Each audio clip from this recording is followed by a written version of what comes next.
For as long as I can remember, I have been a wonder weaver. What is a wonder weaver, you might ask? It is someone who is curious, someone who asks questions, someone who seeks beauty, and they go on to weave their feelings and experiences into the tapestry of their everyday life. They may write, sing, dance, or make little things.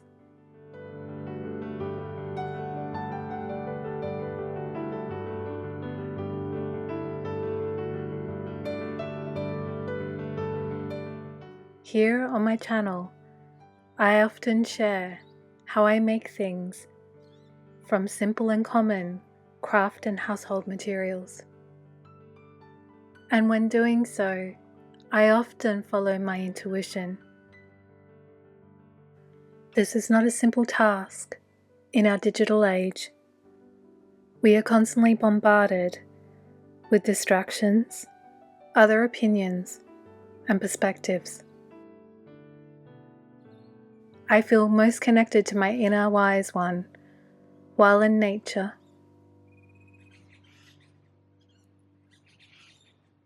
Perhaps you can relate.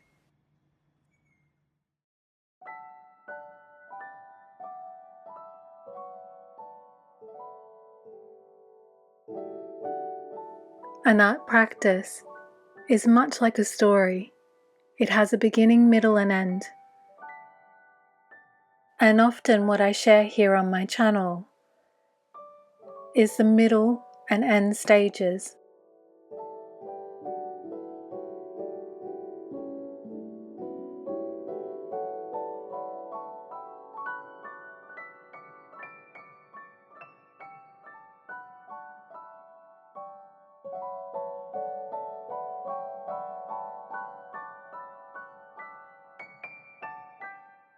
In this video, I want to share a little bit about the early stages of my practice, how I take an image from my imagination and with the help of my intuition, bring it to life.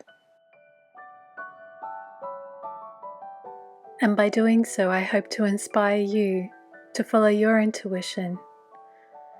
In the end, creating art is little about creating something that is perfect or even appealing to others.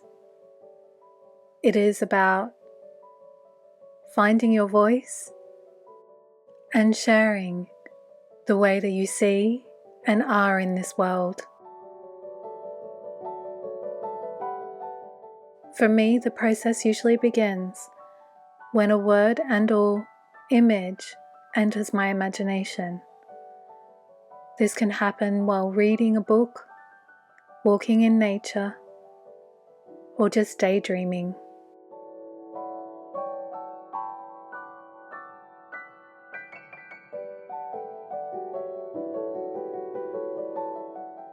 With curiosity, I explore with my pen the idea, asking myself the question, how do I make that?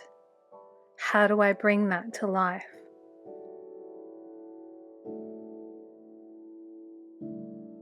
The answer doesn't often come instantly, but instead, while doing little everyday things, such as cleaning or resting. These experiences have taught me that doing very little instead of always trying to produce or force things is really powerful. Not all ideas will leave the page and become a miniature.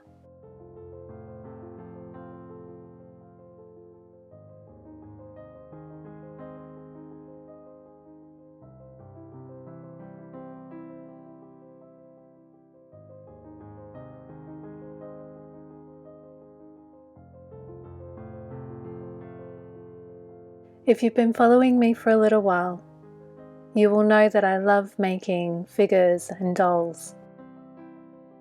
Learning to make them has been a long journey, and I am still experimenting and learning more.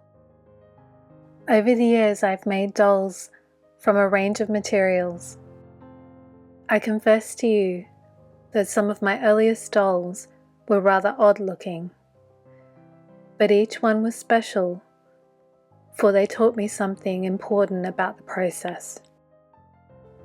And now looking back over my 10-year journey, I can see how much I've grown.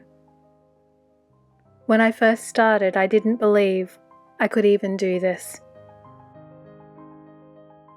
I would push away the impulse to make them and procrastinate. But the feeling persisted, returning each time, stronger and stronger.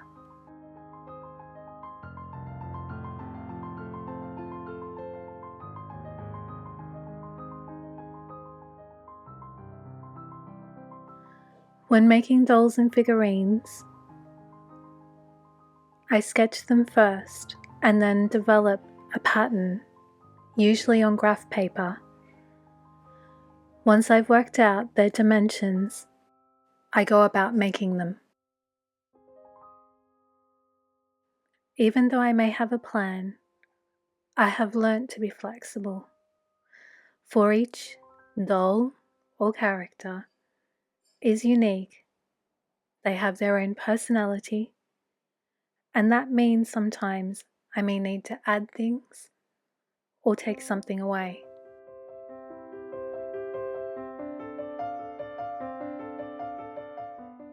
And for me, the doll making process is a magical one.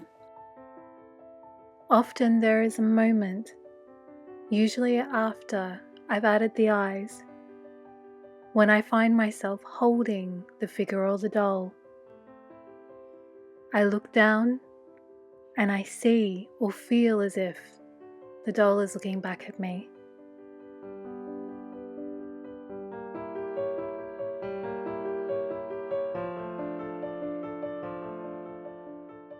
I sense a connection.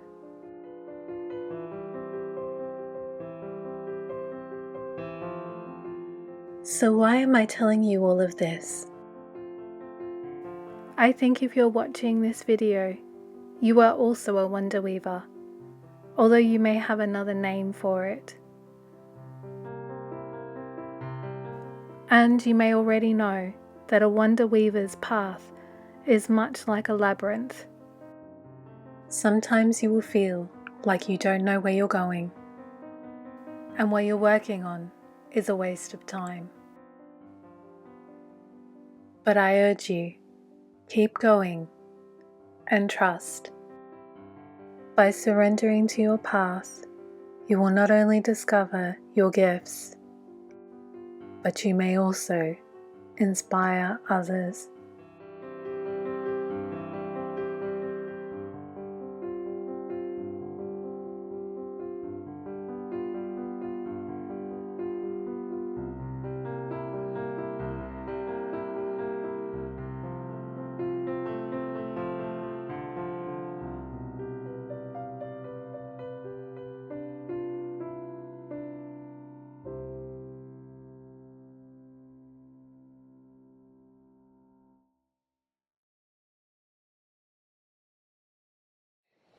Thank you so much for watching Wonder Weavers. Now I would really love to hear from you. What are you creating at the moment? Please share with me in the comments below. And don't forget that you can connect with me on other platforms such as Substack. All of my details are in the description box below. Until the next time, Wonder Weavers, take care, stay well, and don't forget to play. Adios. Ciao.